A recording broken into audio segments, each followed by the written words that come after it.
much has changed in the sleepy little town of Bonifay. Nestled off Interstate 10 in Florida's Panhandle, this rural country is known more for its slow southern style than for murder. They kill people by various means, for unknown or no reason. It was a long time ago, more than 2 decades, but there are folks here that still remember the moment when an ill wind blew through town. I remember that she was killed at home, and later on they said that probably a man got off the train and went out there and done it. Geraldine Peoples, just 18, was coming home from the grocery store. And they heard her drive up. Inside, her killers waited. The girl couldn't defend herself. She was 2 hands full of groceries, walked in, and they were caught in the house, commenced to shoot her. But they didn't want to get caught. A month later, Brenda Burton, a wife and mother, was found stabbed to death in her bathroom. The next month, a few miles away in Chipley, Ruby McCary was shot through her screen door. 3 murders in 3 months. It was as if a wave of evil washed over this town, then, just as quickly, went away. Just down the road on Interstate 10, newly elected Sheriff John McDaniel got a call from his officers to respond to a robbery in progress. We had an armed robbery. We think we've got 1 trapped in the building. We may have 1 down. We're not sure what we've got. The robbery was at a gas station just outside of Marianna. It was early in the morning, December 15th, 1980. I arrive at the scene, and I get out, and as I'm starting to approach the little store, one of the officers comes toward me, and the look on his face was just unbelievable. And he said, "We've got 1 down." So I kept moving forward, and as I did, I began to see the opening of the door, and I saw a man's feet, and then I saw some trousers, and then I saw a man with a goatee, and it was my father. He had been beaten with a tire iron and shot. Sheriff McDaniel's father died hours later. 250 miles east on I-10, the Jacksonville Police Department had its hands full. 8 unsolved murders over 3 years, including Deborah O'Quinn. This was a case of an 18-year-old young lady that was sexually battered and stabbed to death in her apartment over in the south side of town. Her body wasn't initially recovered. It was recovered almost a year later at a dump site, and she was actually skeletal at the time, so a lot of your potential physical evidence associated with the body was gone. A trail of crime from one end of Florida to the next, seemingly unrelated, all unsolved, destined for the cold case file. The 8 murders in Jacksonville, the women in Bonifay, the sheriff's father. You want to solve every case, especially one that involved one of your family members. Not once in nearly a decade did police suspect they might have a serial killer in their midst. Not once could they have imagined 2 killers working together, roaming the countryside from coast to coast. The idea was beyond belief. But in my experience dealing with serials, working them, interviewing them, they tend to stay in a certain methodology with slight changes because it's a learning process along the way. They get a little bit better at it. They get a little more comfortable with it. This is different. This is bizarre. Could we have another possibility? They killed at random. No evidence, no motive. In Oklahoma, a woman was stabbed 42 times. A woman strangled, then raped in Louisiana. A little girl abducted at gunpoint in Illinois. But the most explosive and most publicized case centered around the kidnapping, torture, and beheading of a wide-eyed, freckle-faced little boy named Adam Walsh. I always say if you could order the sun out of a catalog, that would be the little boy you would order. And I loved him more than anything in the world. John Walsh and his wife Reve have replayed that day over and over. One moment, Adam is playing video games at a Sears store. The next minute, he's gone, vanished. There were shoppers all around, even a security guard. It was the middle of the day, yet no one really saw much of anything. Unfortunately, none of them panned out, and we really don't think we have a good, solid witness that saw what happened to Adam. The sun went down, the store closed, and Adam was nowhere to be found. Reve put signs all over the car. Adam, we're still looking for you. Adam, please stay here, anything. And, you know, when nightfall came, it was unbearable because now it wasn't light out anymore. And that's when the harsh reality comes in that your things are not going the right way. It's unbearable. A massive search was launched. Helicopters looked from above, while friends of the Walshes, even strangers, walked through fields, combed the area, hoping for a sign or a clue, but none came. We'd appreciate anyone with any information about him or have seen him or think they saw him to please call the Hollywood police. Where was Adam? It would be a while before this man would say he knew where Adam was, and the others too. Was it possible? Could one man be the common thread between all these murders? Locked in a prison cell for burning down 2 buildings, a 2-bit arsonist in Florida, a man named Otis Toole, began confessing to murder. Confessing to killing the women in Bonifay, the sheriff's father, even the brutal slaying of 6-year-old Adam Walsh. Was he really capable of such heinous acts? According to local lore in Jacksonville, Florida, Toole's hometown, as a young boy, he could be found wandering among the tombstones, digging for bones, doing the devil's work. After his mother died, a 34-year-old Toole would sometimes sleep on her grave. I really got into devil worship all the way. When he's asked about his crimes, he moves as in a trance and then gleefully confesses to murder. Some of them's been cut wide open, and some of them's been with a head, arms, and legs, and all that cut up. Detectives searched his face, looking for a sign of the rottenness inside, looked into his eyes, and swore they saw Satan himself. I mean, his background is such that if you saw this man walking down the street, you're probably going to pick up the phone and dial 911. Otis Toole was born March 5, 1947 in Jacksonville, Florida. He was raised in a neighborhood of boarded-up houses and little opportunity. Otis was the youngest of 5 kids. According to prison records, his alcoholic father deserted them, and his mother admitted she couldn't handle him. He had no education. He couldn't hardly read. I mean, and he was just kind of limited to what he could do. He had an IQ of 75, barely able to read and write. He ran away from home when he was 9. By 13, Toole was busted for breaking and entering. He was in and out of boys' schools.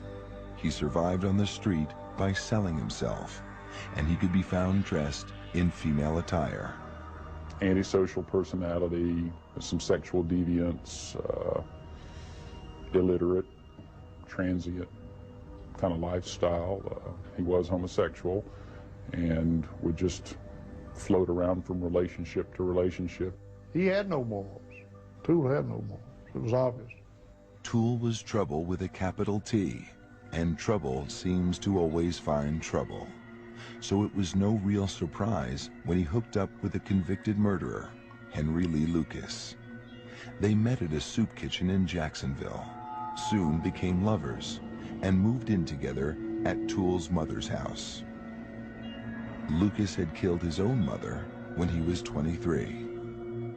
They had nothing to do but travel around and roam around. And apparently they had no gainfully employed, and they just went around stealing and moving on, trying to stay ahead of the game. And what a deadly game they played until their capture in 1983.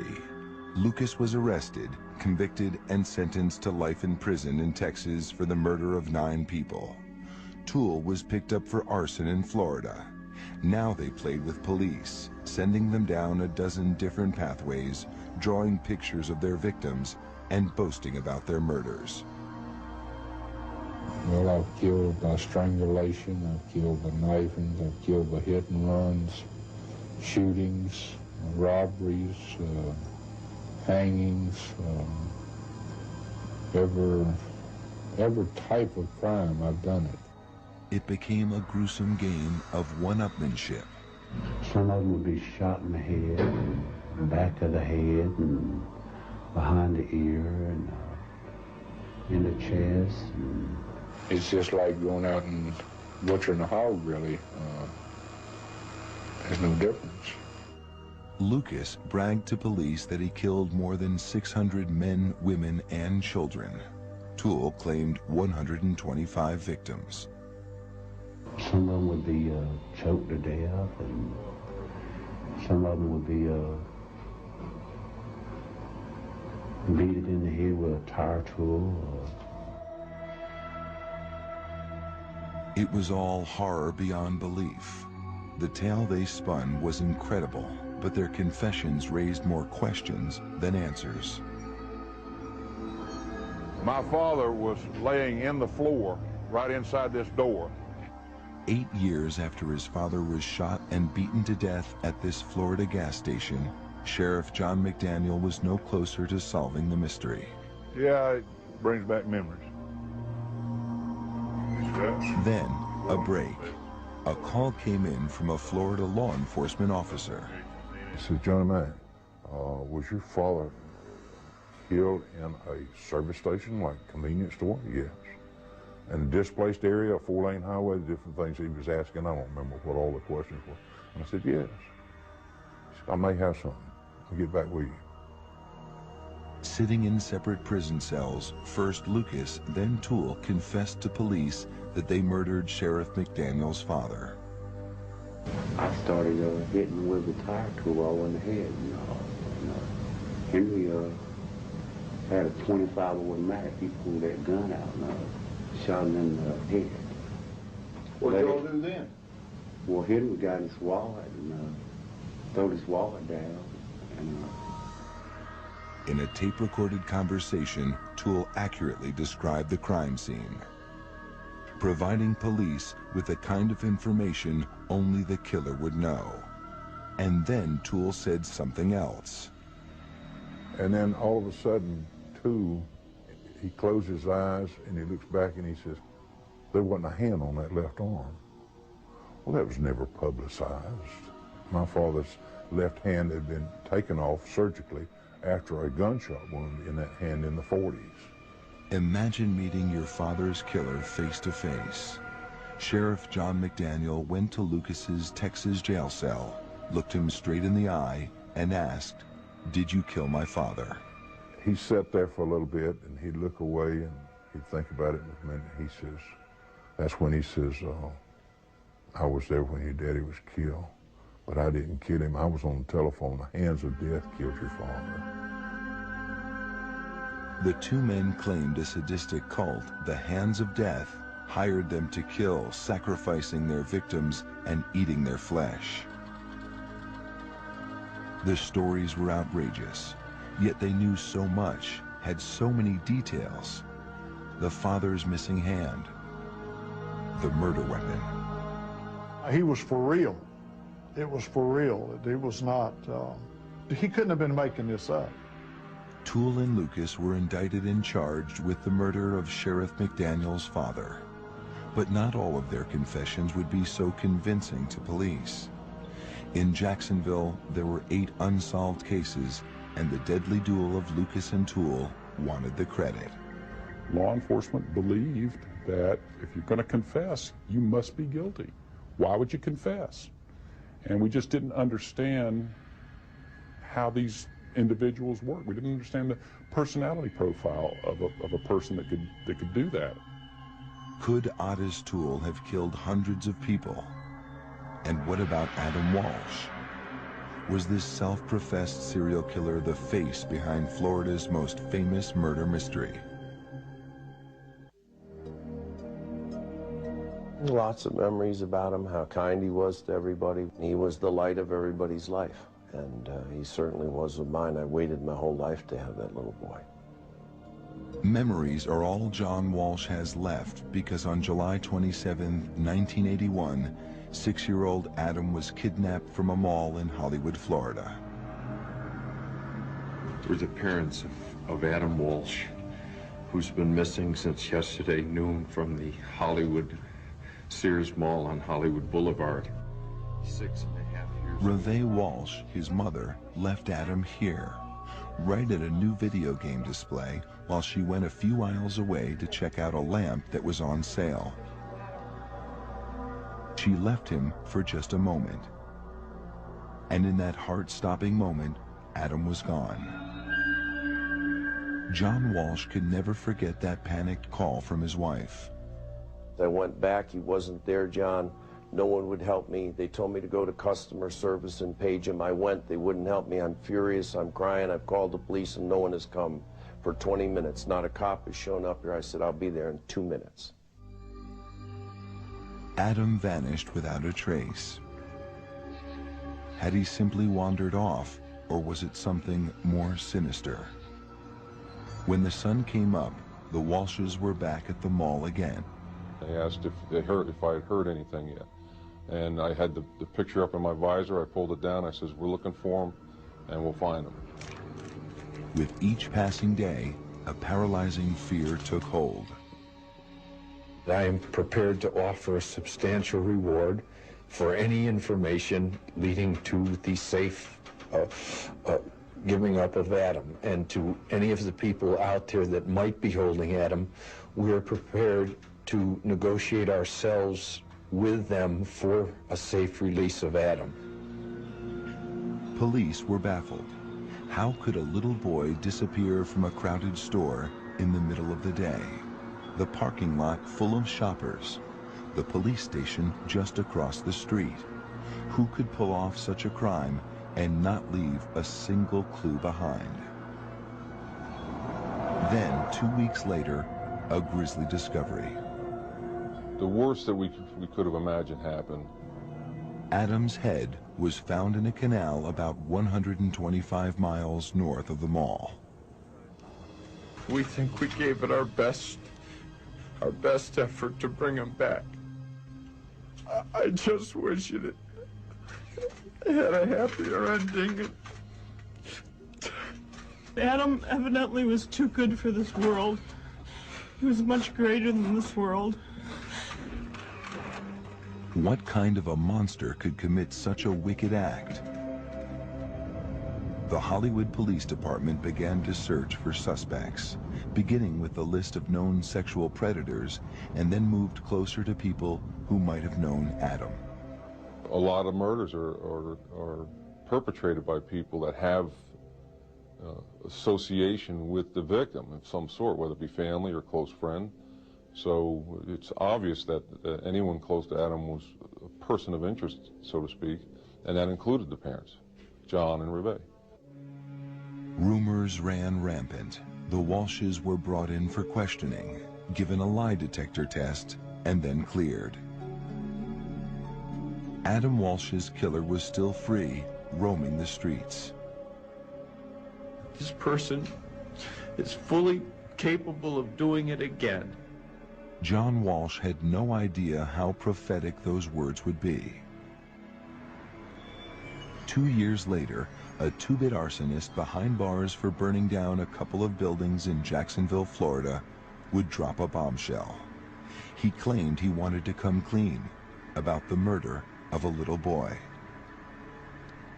He made admissions that he had killed a young boy from the Fort Lauderdale area and killed him and took him and dumped his body. Very similar to what we believed happened with Adam. What he recounted, the things he said he did, were enough to make even the most hardened cop's blood run cold. In his words, Adam just came willingly with him to a certain point, to where he decided that he was safe to grab him without anyone seeing him, and threw him in his car. He said that July afternoon, he locked Adam inside his 1971 Cadillac and drove off towards his home in Jacksonville. Along the way, Adam started crying, so he punched him in the face. At some point, he pulled off the road, used a machete, and decapitated Adam. He said he drove around with Adam's head and eventually tossed it into a canal. Adam's head was found at mile marker 130. His body was never recovered. This little boy had no chance when faced with so deranged a killer as Otis Toole. If he met anybody on the street, they'd be scared of him. He was a weird-looking individual. The way he carried himself, the way he looked, the way he communicated. Toole wrote letters to the media and Disney World, boasting about his evil acts. The words are chilling. I'm the man who kidnapped, raped, murdered, and cut up Adam Walsh. I really love to rape and kill, and I'm awfully good at it. Maybe the best in the business. He even wrote Adam's father. I read the letter and threw up in the bathroom when I was showed that letter. I mean, here's a guy that admitted to me in a letter that he had murdered my son. I have the letter. What he did to him, and he wanted to $5,000. Was it an evil boast? How many had Toole and his partner actually killed? How could the police be sure? I absolutely believe in evil. I absolutely, I've met it firsthand. I've experienced it firsthand. I believe that good and evil walks this planet.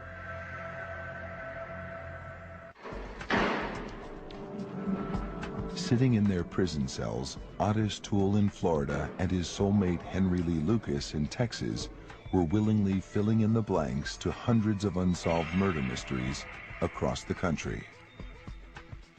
Well, some of them,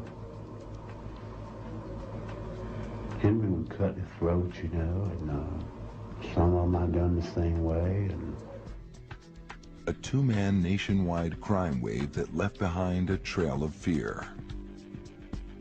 First thing that's going to happen is you're going to have every law enforcement agency in the region wanting to interview these guys to clear their own cases, which is exactly what happened. A number of things were successfully solved as a result of talking with those guys. You know, a lot of law enforcement officers benefited from talking with those people. And some families benefited too, at least had the satisfaction of knowing the men who killed their loved ones were behind bars. 210 victims in 26 states. Case closed, or so they hoped. It was an odd way to solve a case. Police had the killers. Now they had to match them to the crimes. We've done cases from the crime scene out, but not backwards like that. It was an interesting, unique experience. It wasn't easy. Most of the confessions were Jane Doe's, unidentified bodies. But remember that murder in Bonifay, Geraldine Peoples? She was carrying groceries into her home. Toole said he and Lucas were waiting inside. Adding even more detail, Toole told police his teenage niece Becky and his young nephew Frank were waiting outside. Toole and Lucas sent them outside of the house to hide, you know, before the girl come home. According to police, Becky left behind a pair of gloves, and Frank remembered seeing a set of drums off in another room, adding support to the killer's confession. But why would they bring children along? Toole took the responsibility to be their guardian, so to speak, and actually it was a good cover for them. They referred to that several times. Nobody would think anything about it with those children with them. Toole and Lucas reportedly traveled with the kids as far west as California, then north and east to Maryland. They carried a cache of weapons with them: 22s, 38s, knives, a tire iron, and a rope. They camped in the woods and stayed in missions when they could, always looking for handouts.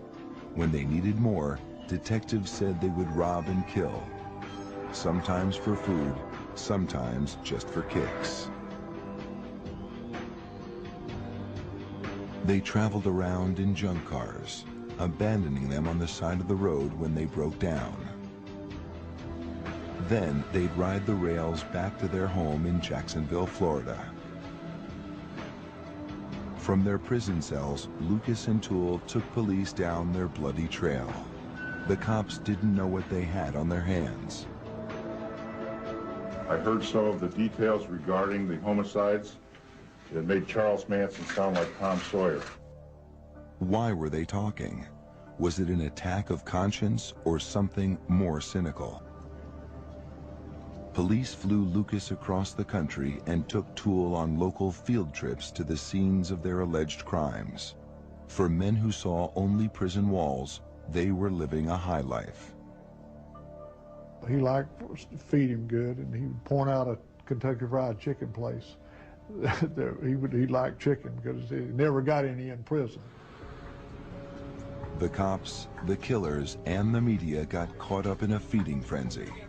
Everyone wanted more, and Toole was eager to oblige by bumping up his murder count. Well,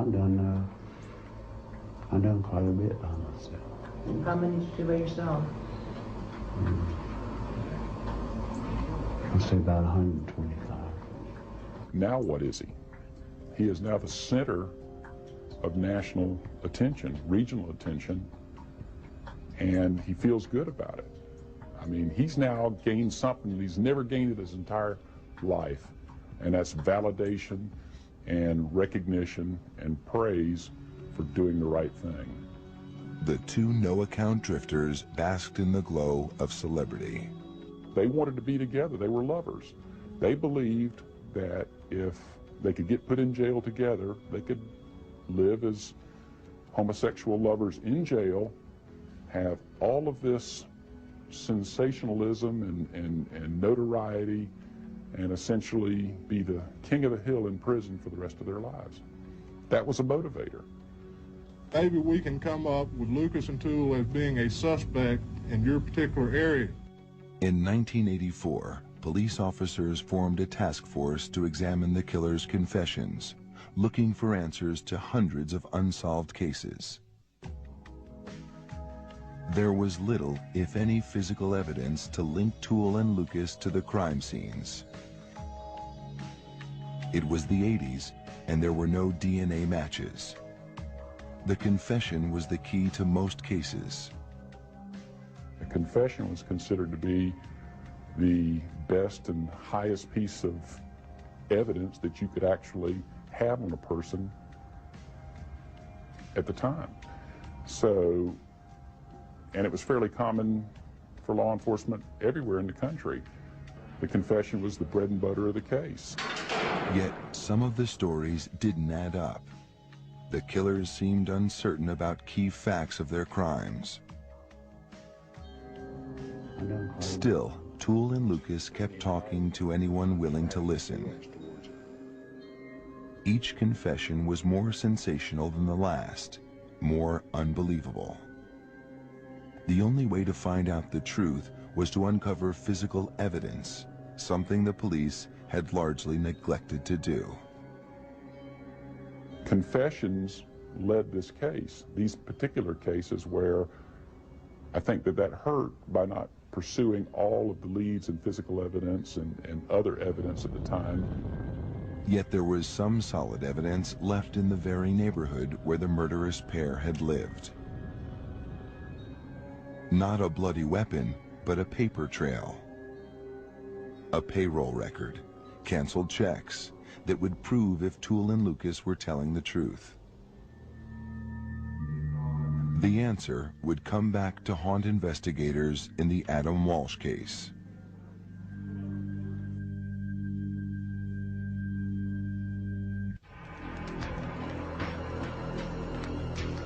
Otis Toole told police he loved to burn buildings. He's an arsonist, we know that. Getting caught for burning down 2 boarding houses sent Toole to prison for 15 years. But it was a confession by his partner in crime, Henry Lee Lucas, that sent Toole to death row. Lucas telling, sort of implicating Toole as setting this fire intentionally, kind of piqued the detectives to reopen that particular case. Lucas claimed an elderly man who had died in the fire was someone Toole knew, and the arson was premeditated murder. When arson investigators went back and looked, a liquid accelerant was found. Here you have a case where you have a crime that he's been convicted before for. It fits his profile. You have something a little bit more compelling. Now, does that mean that he did that? Not necessarily. By today's standard, that still is not enough. But in 1984, it was more than enough. Whether Lucas's confession was true or not, Toole was convicted and sentenced to die. Then, in the ultimate betrayal, Toole's lover, Lucas, murdered Toole's favorite niece in a fit of rage. Toole vowed revenge. I'll kill her myself, I would. Because? Yeah. Why? Because he killed my own flesh and blood, and I know how it feels now, you know. It really hurts. Oddly, even after Lucas turned on Toole, they continued to back each other up on even more sensational stories. In a tape-recorded phone conversation, they went so far as to claim cannibalism. And you know, one time you away from their bodies and I did too. Yeah, I know. That cutting up like meat, you know. Well, I've seen bodies cut up worse than you've ever seen a body cut up. Tastes like real meat when it got barbecue sauce on it, don't it? Well... The gruesome claims, the sheer volume of confessions made for stunning headlines, but the outrageousness of the claims left some with doubts. Finally, an investigative reporter for the Dallas Times-Herald did what many police did not. He followed a paper trail that showed many of the claims of murder were lies. He documented that Toole and Lucas were in Delaware and Maryland at the very time they were supposed to have killed 3 women in Oklahoma and Colorado. And although police credited the duo with 4 murders on the West Coast, while sales receipts and employment records placed them on the East Coast in Florida. And on, Toole and Lucas's credibility became severely damaged. Now, closed cases were quietly reopened. We were concerned if it was truthful, because we had cautious flags up that they were, you know, would brag about something that might not have occurred. They may have read it in the paper, or somebody may have come along in an interview and told them about it. And then there were those 8 unsolved murders in Jacksonville, a spate of killings laid at the feet of those 2. We did work a number of years ago and clearly determined that it was not Otis Toole or Henry Lucas. And what about the Adam Walsh case, Florida's most famous unsolved murder mystery? I'll always be the father of a murdered child. I'll always be heartbroken. I'll always be angry. Even before the damning evidence that Toole had lied on other cases, there were problems with Toole's confession to Adam's murder. It was an odd coincidence that he confessed just one day after a movie about Adam's killing aired on television. Toole had access to a TV in prison. Adam! Was it possible that he picked up details from the movie to make police think he was guilty? The movie showed the kidnapping took place at a Sears store. Adam was inside at the toy department. These same details were in Toole's confession. Toole also claimed Henry Lee Lucas was with him when he snatched Adam from the mall. But that was impossible. Lucas was in jail on an old auto theft warrant. Now he changed his story. And then he went on to admit that he alone committed the crime, and he alone killed the child, and he alone disposed of the remains. And there were several versions of how he disposed of the remains as well. The case was made even more difficult by Toole's actions. He'd confess, then recant. He confessed several times, and recanted several times, and then confessed to it again, and then recanted again. That's a problem, especially since you can't place that person being Otis Toole with physical evidence. You can't place him anywhere, anywhere in this crime. Otis Toole told other prisoners in the prison, because I talked to him, they said he loved to play with the cops. He loved to play with them. He'd give them enough information to make them serious, and then he'd recant it and watch them scramble around like idiots. Was it a game? To find out, police tried to trick him by driving him around and showing him different sites where Adam might have been kidnapped. Toole passed the test. He was taken to other Sears malls, and not just the one here in Hollywood, to see if he would identify the one that he said that he conducted, where he did this crime. And he did, according to what I read, correctly point out the Hollywood Mall, right across the street from the police station. Detectives said he did have access to a weapon, a machete or bayonet, and it was the type of weapon that was used to kill Adam. There were similarities in the instrument that we believe were used, how many times he needed to strike the body to do what eventually happened with the body.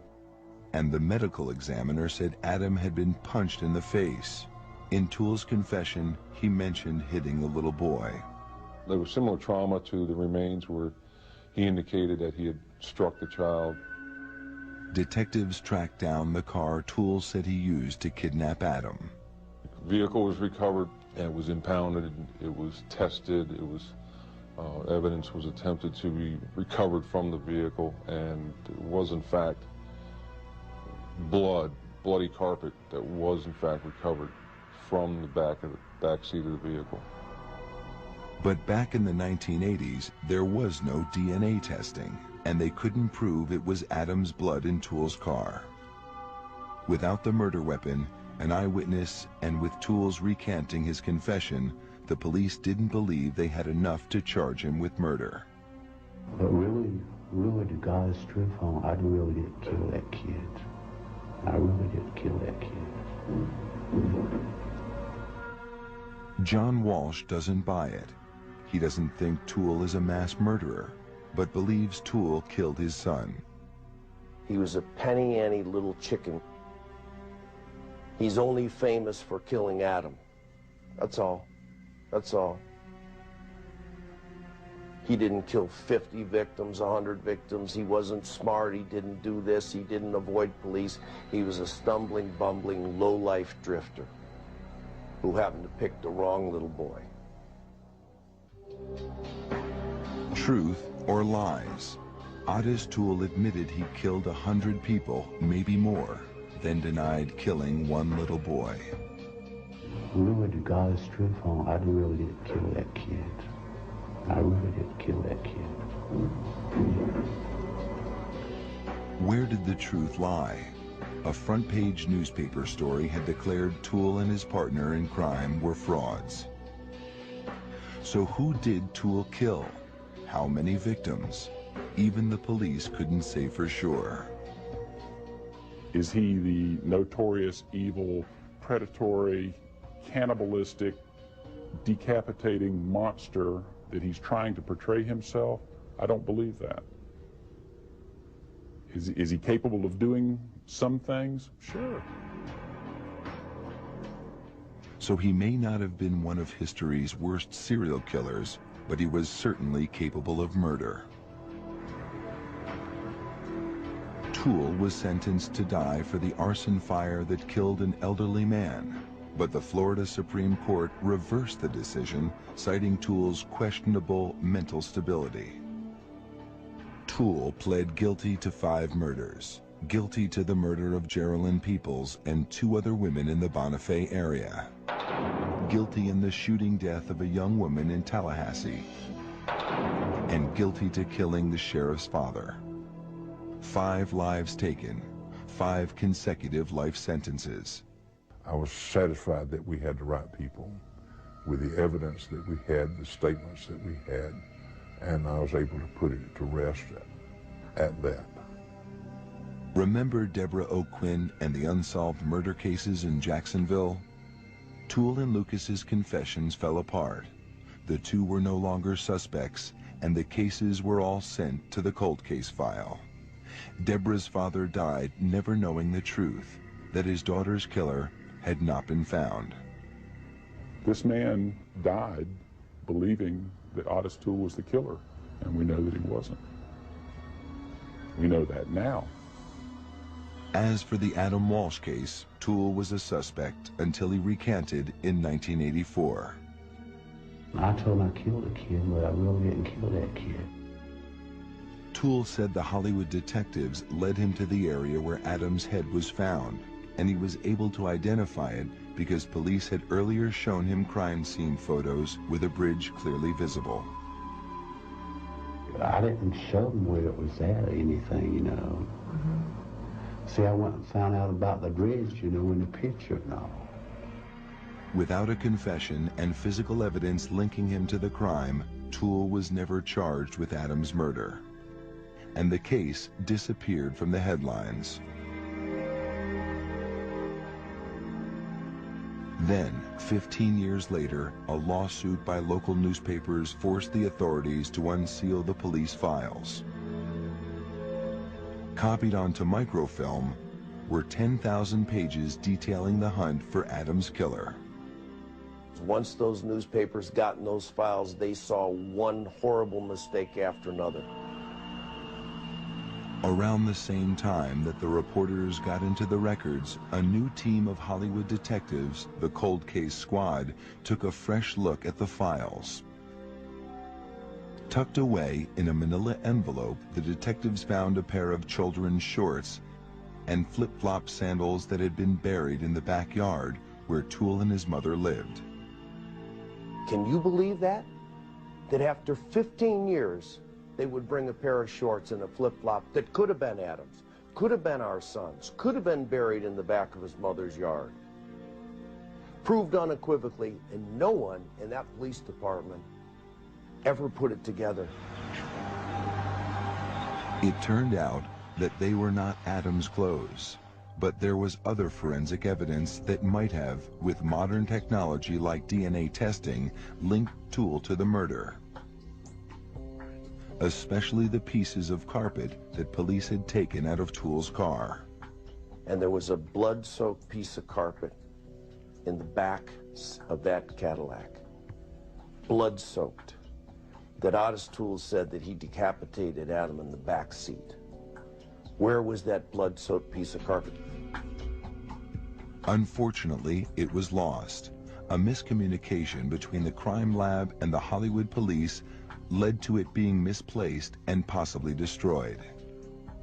That was the ultimate piece of evidence in this case. Right there, it's lost, it's gone. In fact, the car itself, a potential source of hair and fibers, was also gone.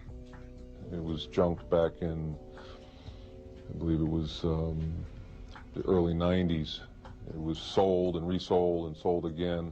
It was traced to a junkyard that it's impossible to find it now. What kind of police work is that? In the biggest unsolved murder case of a child in the history of Florida, you lose evidence, unexcusable. Absolutely unexcusable. You lose a car, how do you lose a car? One final mistake. Hollywood's cold case team says it wasn't told that Otis Toole was close to death with cirrhosis of the liver, a lost chance for one last interrogation. You would like to think, as an investigator, standing next to his deathbed, that you would be able to convince him, knowing he's going to die, to cleanse his soul, that you as an investigator could convince him to come clean, so to speak. Otis Toole, a man who once confessed to killing hundreds, chose to remain silent. He had pled guilty to killing 5 innocent souls, but had left the families of other victims in anguish, left to wonder, always questioning. Had Toole killed their loved ones? Whatever the answer, Toole's secrets were buried with him. He died in prison on September 15th, 1996. Otis Toole deserved the horrible death that he got. He should have had a worse death, and I hope he burns in hell for the rest of his life.